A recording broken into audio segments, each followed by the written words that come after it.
All right, welcome back to episode 2 of the Power 5 Blitz.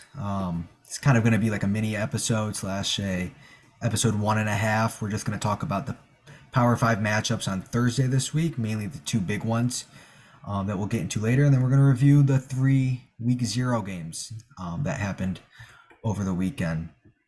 So starting with the week 0 games, first game is Notre Dame Navy. Cappy, what did you like about that game Uh, that you were able to I catch? I I really thought Hartman played pretty well. I was only able to see bits and pieces of it, and I wasn't really able to sit down and watch a full game. But in the little snippets I saw, I thought Hartman played a lot better than I thought he was going to, especially in the kind of a new system and at a new school, especially the game being in Ireland. So it's kind of I think if you're a Notre Dame fan, it's very encouraging um, to see Hartman play well. But it's something I kind of have written down here. It's really tough to gauge how good they're going to be because I really don't think Navy's that good. Um, so you're really still kind of I feel like you're kind of in the dark. Um, there might not be as much of a learning curve, but I think you'll learn more over the next few weeks, especially here when they play Ohio State soon. I think that's going to be a real test for Notre Dame, and that's where you're going to kind of see whether they're going to be more or less the same team they were a year ago, or maybe they have a chance, to take a step forward and compete for a college football playoff spot. Yeah. No, talking about Hartman, he was kind of the main Mhm, guy I was going to watch when I was watching that game with the new team. He didn't have to mhm, carry a team this year with Notre Dame, and I was just curious mhm. to see how he kind of progresses through the season. But I mean, Navy's not a good team at all. They're not going to win many games, but I was really impressed from what I saw in Hartman, despite Navy not being a good team. And Notre Dame overall, especially on defense, Navy's one of those teams. They're military school, so they're going to like to just Mhm. keep the ball, run the triple option, waste time. But Notre Dame was able to score 42 points off of them pretty easily. Um, and I think if it wasn't a military school running that triple option, they were going to be able to score way more than that off a team with the same talent level as Navy. So I was Mhm. really impressed with their defense. I also wanted to watch Audric S team against Navy, and I'm high on him to start the Mhm. year. I think he's a good running back. Some people disagree, some people agree. But I mean, he 95 yards for 16 carries and a touchdown. Not a bad start to the season for him. He started off slow last year, so I liked what I saw out of him to start the season against Navy. And then also wide receiver wise, Navy, Notre Dame, they had Greathouse and Jaden Thomas were their two big guys, and then Dion Colsey also. But overall, I thought it was a pretty solid performance from Notre Dame. Yeah, I agree. Like I said, it's really tough. Like I said, it's really tough to get a gauge, but I think they played about as well as you could have hoped for, especially for a week 1 game in Ireland. I do think that they were pretty balanced last week, and I think that they're going to be most successful whenever they're kind of having a balanced attack. I don't think Hartman's good enough that if you're going to put the game on his shoulders, he'll make a really big difference. And at the same time, I don't think um, Esteem's good enough to where if you put the kind of game on his shoulders, that he'll make a big difference. So I think they kind of need to feed off each other. When one's doing pretty well, you got to switch it up and get the other one going. But yeah, like I said, I think they played about as well as you could hope for if you're a Notre Dame fan. I mean, you'll definitely learn more about that team here in the next few weeks. Yeah, do you expect Hartman at all to compete for a Heisman, or do you think it's still too early to tell? Uh, I would be surprised if he competes for Heisman. I don't think he'll have a bad year, but I don't think he's a Heisman caliber quarterback in terms of he's not going to put up the type of numbers you'd want to see from a Heisman caliber quarterback. Um, Especially with I think whether Ohio State's going to have a Heisman contender, whether it's the quarterback or maybe someone like Marvin Harrison. I think it's probably a safe bet that Michigan's also going to have a Heisman contender. I mean, Blake Corum was going to probably at least get invited to New York. He might have won it last year if he didn't get hurt. And then Caleb Williams is going to be there. And I really do think that you'll see a quarterback or two out of the SEC that's going to put up really good numbers, play really well, and they'll also be up there. I mean, uh, Stetson Bennett, I don't think is a really good quarterback, but he was a Heisman contender last year because of what was around him. So I think the same thing can be said about Georgia's quarterback this year as well. Yeah, no, I completely agree. I think Hartman's kind of right on the cusp, Mhm. of the top five guys that will be invited to New York. But I'm interested to see, and you mentioned earlier how he does against Notre Dame or Ohio State, and how Notre Dame overall does against Ohio State. I have Notre Dame winning that game right now, which was not a popular pick, by a lot of people, but we'll see. Moving on to the next game, that happened over the weekend, USC and San Jose State. San Jose State kind of had USC on the ropes early, into that game, and then early into the third quarter. But what did you like most about that game, from the bits and pieces you were able to watch?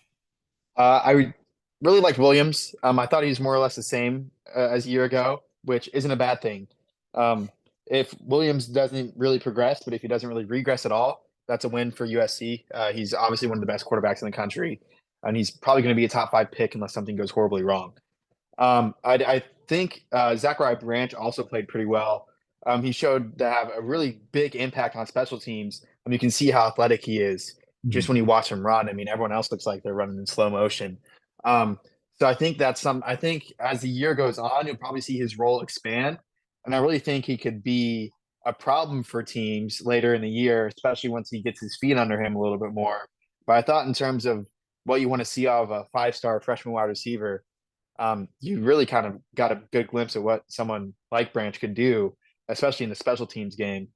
Um, and I still think their defense really is going to limit them this year. Yeah, Uh, that their defense struggled at times. Last year they weren't really good, but they had insane turnover luck. I mean, if they don't get that same amount of turnover luck this year, um, they they're going to regress a little bit, especially on the defensive side of the ball. They were pretty much like a 9-3, 8-4 team in disguise last year, but the turnovers won them a lot of games that they probably wouldn't have won. Um, so I really think that if you're watching USC this year, if the defense takes a step forward, then the USC might be able to. But if the defense doesn't do much, then they're going to be limited by it. yeah, no, I agree. The defense was kind of the big talking point outside of Branch taking the spotlight away from Mm-hmm. Williams, which is hard to do. But yeah, they're going to need to improve that defense, if they want to, make an impact nationally in the playoffs or even in the Big 12 against Oregon, Washington, and even Utah. But yeah, I think Branch was a spotlight, for USC on offense, obviously being the freshman. He had a big punt return, late in the game to kind of, you know, make it seem like, okay, San Jose State's not going to pull off the upset at all. Um, but, I agree with you on the defense. They're going to need to get that front seven figured out. I was high Mm-hmm. on that front seven coming in, but it didn't look good to me at all.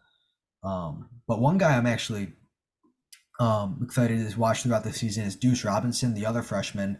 They transitioned him to wide receiver. Mm-hmm. He's huge too, 6'6", two twenty Yeah. five or something like that.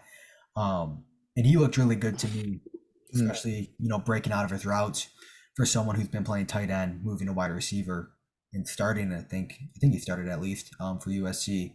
So I'm excited to see what he does, throughout the year, and also teamed up with Branch.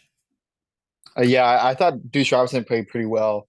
Um, I think the wide receiver switch is going to work out for him. He's more of a receiving tight end coming out of high school, anyways, and I think a lot of that's predicated on the fact that he is playing baseball at USC as well. And Yeah. I think that's part of the reason why they don't want to bulk him up to like 250, 260 pounds to play a traditional tight end. Um, but regardless, I mean, he's a five-star tight end because of his receiving ability. So that's just another weapon that you can give Caleb Williams this year. And like I said, both him and Branch, I think as the season goes on, they're probably going to get larger roles. And I wouldn't be surprised, to see, towards the back half of the year, those two freshmen really being key contributors for the offense. Yeah, yeah. I've even seen some people talk about USC's wide receiver room even being Mhm. better than Ohio State's this year. Um, I still don't believe it. I still like Ohio State's more, but if those young guys for USC can continue what they did against San Jose State the entire year, there could be a solid argument Mhm. for them being number one over Ohio State. And then moving on to the final game, of week 0, we got Vanderbilt and Hawaii. I'm not gonna lie, I didn't watch too much of this game. It started later with the rain delay Mhm. and everything in Nashville. But one thing I noticed from the little bit I saw is Vanderbilt having AJ Swan. I think he played pretty well. I don't think Vanderbilt's going to do anything this year. Same with Hawaii. It wasn't a very entertaining Mhm, game outside of it being a close game. It wasn't good football, in my opinion. So that's really mhm. the only thing I have on that game, and that's about it. I don't know about you. Yeah, from what I kind of caught up on afterwards, I think the rain delay kind of got Vanderbilt out of sync. Mhm. Their offensive line did not play well at all. Um, they got outgained by Hawaii by about 100 yards, and Vanderbilt at the end of the day only had 39 rushing yards, and 21 of those came off a 21-yard rushing touchdown, Yep. which isn't good at all. The fact Swan was able to have an even remotely decent day, I think, kind of speaks to how good he could be this year. Because, like I said, I didn't think the offensive line played well, and I think he kind of saw that in his completion percentage. He didn't have the greatest completion percentage, because I didn't think he had much time to do much. Uh, but yeah, so it'll be kind of interesting to see how Vanderbilt looks here in the next few weeks. But they really looked out of sync yesterday, and if the offensive line continues to struggle, they're really going to struggle in SEC play. Yeah. No, absolutely. Absolutely. I agree with that. All right. Moving on to the first official full week of college football here. We got some games tomorrow. Quite a few Power Five, seven exact, and kind of the headliners are going to be Florida, Utah, and Nebraska, Minnesota. Starting off with Florida, Utah. With Cam rising out, how do you think that affects Utah, and how do you think it helps Florida? Yeah, it's Rising really has kind of been the guy that's been able to glue everything together for Utah the past few years. When he's been on the field, they've been really, really good, and when he's been off the field, they haven't been as good as they're used to. So I think that that's a big concern for Utah. And then same thing, Brant Kuithe, I don't think is going to be playing tomorrow either. So that's arguably the two best offensive players on Utah's roster are going to be on the sidelines for week one. Um, so I personally think that if Utah is able to run the ball tomorrow and able to really establish the running game, I think they'll win. Um, but if Florida can make Utah throw the football, especially with the backup quarterback and without their best weapon, in Kuithe, I really think that Florida has a shot to pull off an upset on the road. Yeah, no, I could definitely see it when that rising news broke. I knew he was, really questionable and everything coming off Mhm. that ACL tear, but when that broke, it really made me think that, you know, Florida has a really good shot of going to Utah and Mhm. winning. Um, and I didn't know Kuithe was out until you just mentioned that, so Mhm. um, that makes me think even more Florida can win. Are you a fan of Graham Mertz at all? I'm more of a fan than others, but I don't know how you feel about him. Uh, It's still be determined. He played pretty solid for a freshman, Mhm. but then he regressed every year after that. Um, so that's not something you want to see out of a quarterback. Maybe the change of scenery does something for him, but I mean, he's at Wisconsin and they were always loaded at running back. Yep. And so even though Florida's returning a pretty good 1-2 punch and Montrell Johnson and Trevor Etienne, um, I really do think that it's going to be a pretty good test for Cam Mertz because while I do think that Florida might have an advantage if, with Rising and Kuithe out, if it becomes, a low scoring defensive battle, that all of a sudden flips back to Utah because I think Utah's defense is a lot better than Florida's defense at the moment. Yeah. No, I agree. I kind of think that change of scenery is really going to help Mertz. Mhm. That's just me, and I think he's going to have better weapons on the outside than what he did at Wisconsin. Um, but he's going to have to rely on his arm a little more than he did at Wisconsin, like you mentioned. He's not Mhm. going to have a Braylon Allen. He's going to have a solid 1-2 punch, like you said, but he's not going to have a Braylon Allen, so he's really going to have to rely on his throwing ability. So I'll be interested to watch how he does that against Utah. He's got a pretty solid defense. But maybe Florida's just going to stick to the run game week one and just, hand it off to Johnson and ETN and see Mhm. what happens. Yeah, I mean that's honestly what I would do. I don't think the smartest idea, if you're Billy Napier, is putting the ball in Mertz's hands, especially on the road. Mhm. It's different if this game was being played in the swamp like it was a year ago. But the fact you're on the road and Utah's a pretty tough environment to play in. A lot of teams struggle there. I think your bet is really relying on your two running backs and then kind of using Mertz as a change of pace, and kind of, use him in a play action game as opposed to him being a strictly drop back passer. Yeah. Yeah, and just to touch on Utah a little bit more, um, I'm reading something right now, and it says from 2 hours ago saying that Cam Rising is still a game time decision, but Mhm, I'm 99% confident he's going to be out. So it's going to be Bryson Barnes starting at quarterback. And he played a little bit, mhm. 57 attempts last year. Um, so he's a serviceable backup, but um, I just, I right now I don't see a way Utah can win unless their defense carries them, um, especially with Kite the out that you mentioned.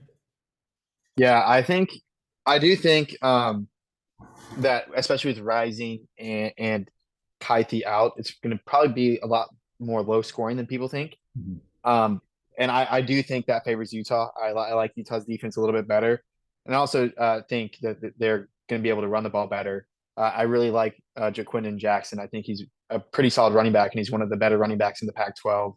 Um, and I do think that Utah will be able to consistently run the ball even without the presence of a pass.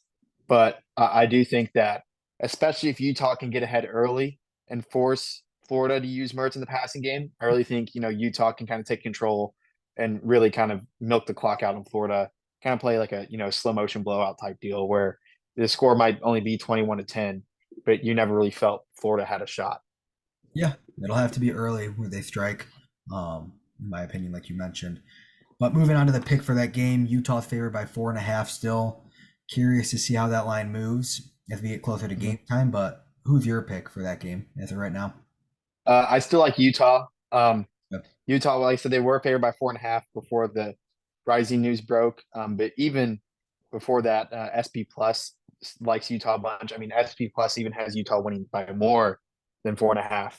So I do think that really if it becomes a defensive battle, it favors Utah. And then if it becomes, more of a shootout, then it kind of becomes more a toss up.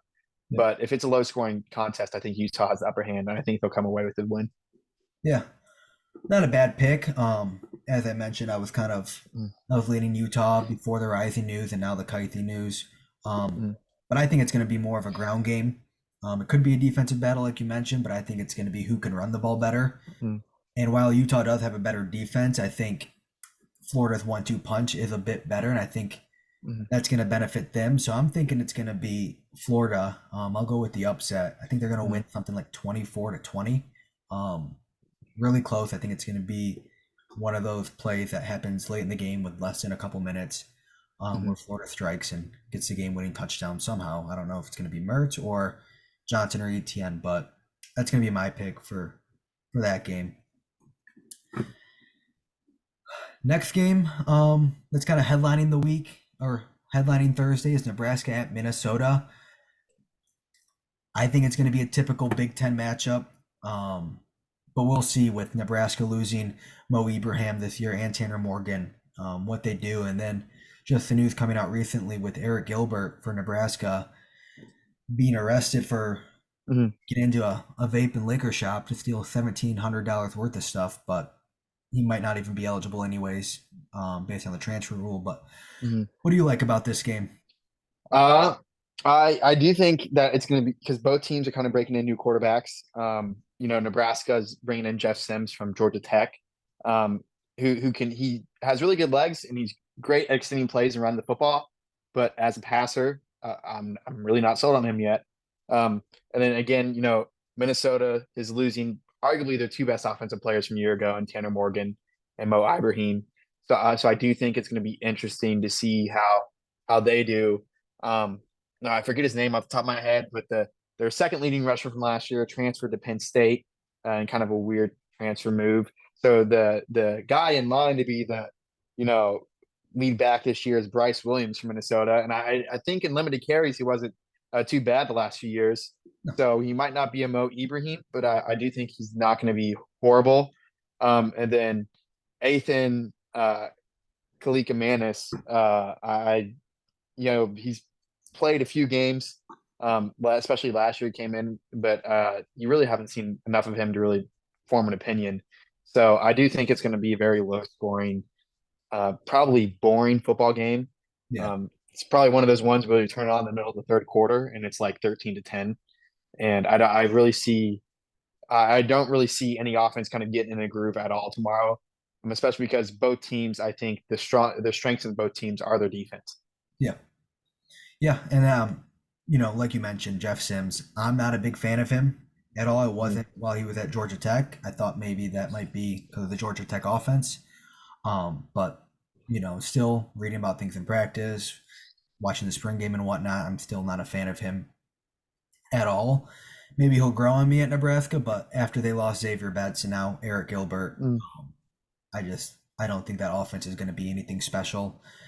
I'm not high on Anthony Grant at running back, or anything. mm, Um, so I'm just not a fan of Nebraska right now. But with Minnesota, I don't know too much about Atham Manis, or however you say his last name, but I'm interested to see how he does. I think they have a top 15 wide receiving group in mm, the nation, kind of headlined with oh my God, what's his name? Daniel Jackson, and then Corey Crooms from Western Michigan, and then also Chris Altman Bell, who's just coming off an injury from last year. I think that's a really elite top three mhm, in the country. So I think Minnesota at home is going to handle them pretty easily. They're favored by 7 right now, but I think it's going to mm. be somewhere like, I don't know, 35-14. I think they're going to win Mhm. pretty comfortably. But I don't know about you. If you have anything else to mention on that game or what your pick is. Yeah, no, I think Minnesota's going to win. Um, I think both the big headliner games tomorrow have a pretty good chance to be pretty low scoring affairs. Mhm. Um, but I do think um, Minnesota's has the upper hand. I don't think Nebraska's that good. Um, I think Rule's going to be great at Nebraska, but I think they're still a year or two away from being competitive. Um, and yeah, I like Minnesota. I do think though that kind of an underrated aspect was that Tanner Morgan wasn't really great, but he also limited the mistakes, especially towards the end of his career. Yeah. So I think that's something that is going to be important to note is can the new quarterback um, play mistake-free football? And if he does, I think he'll be fine. Yeah. And I think I watched a little bit of Athens last year, and from what I saw and what I remember is he kind of just plays like Tanner Morgan, in my opinion, Mhm. based on mentally at least. That probably came from learning under him for a year or two. But yeah, another guy I really want to watch in that game is the running back from Minnesota. I kind of mentioned it earlier. I'm not high on them. Um, but Anthony Grant, a lot of Nebraska fans give Mm. him some hype. So I kind of be interested to see how he does. I thought he was a below average running back, even though I think he was close to 1,000 yards last year. I'm not entirely Mhm. sure. But he's one guy I'm interested to see that I didn't mention really. But outside of those games, we got a few more games that are kind of meaningless in my opinion. Mm. So we're just gonna give our picks for this one and any notes that we have. But starting Mm. off, Wake Forest hosting Elon. Who do you got? I think Wake Forest is gonna win that game pretty easily. Mhm. Um, I, I I think Wake Forest probably covers, which is a pretty large spread. But yeah, I don't see any way that that game's remotely competitive outside maybe the first 5-10 minutes. Yep, I'm right there with you. I think it's going to be a typical Mm. FBS Power Five versus an FCS school. Next one, UCF making their Power Five debut, hosting Kent State. Yeah, I think UCF's gonna I think UCF's gonna win pretty easily as well. Um, I'm kind of interested to see how they do over the next few years because they're picking up a lot of steam on the recruiting trail. Mhm. They just a month ago they got a pretty highly rated flip from Georgia. Or I didn't say flip, um, a safety. I think Hayward, Jalen Hayward, um, pretty highly regarded safety, decommitted from Georgia, then ended up at UCF. So I think that they could. I think the move to the Big 12 is going to help them. I think they'll get a little bit more of the talent from Florida and from down south to go to UCF. So I think it's going to be interesting to see how they do over the next few years, especially because I don't think uh, Malzahn's a bad coach at all. No. I don't think he might not be able to field any great teams, but I think he's a pretty good coach. So it'll be interesting to see how they do. But I think UCF wins pretty easily. Yeah, and I'm a fan of John Mhm. Reese Plumlee. I like him, but kind of won't get a real test here with him against Kent State, so I'm sticking with my UCF pick. Kind of the next one Mhm. out of the five meaningless Power Five games is probably the biggest one. NC State is traveling to Connecticut, which is kind of a weird Mhm. thing. In traveling up to Connecticut, but who do you got and any notes on them? I got NC State. Um, if people listening to this are into betting, I think that NC State spreads almost free money. SB Plus has NC State winning by I think 11 more points than what the spread's listed as. So um, I think it's one of those things. UConn, even though they didn't make a bowl game last year, they weren't pretty good and they got lucky a lot. So I do think UConn takes a step back and kind of regresses back to the mean here this year. Um, so I do think that NC State probably wins that one pretty convincingly, even though it's on the road. Yeah, I mean, you were kind of talking before we started recording here today, Mhm. and we both like NC State to cover by a lot. I think we both look at SP plus a little bit to get our betting tips, but as a reminder, bet responsibly. And then next one, Missouri versus South Dakota State. Um, I'm going with Missouri. I don't know about you. Should be an easy pick. Yeah, I think Missouri wins that one pretty easily. Um, once again, I think there's only a bad outcome from these games for these Power Five teams, and that's the game being close when it doesn't really need to. Mhm. So, if the game's a blowout, it's kind of what's supposed to happen, and it's really you only really raise alarm bells if the game's a lot closer than it needs to be. Yep.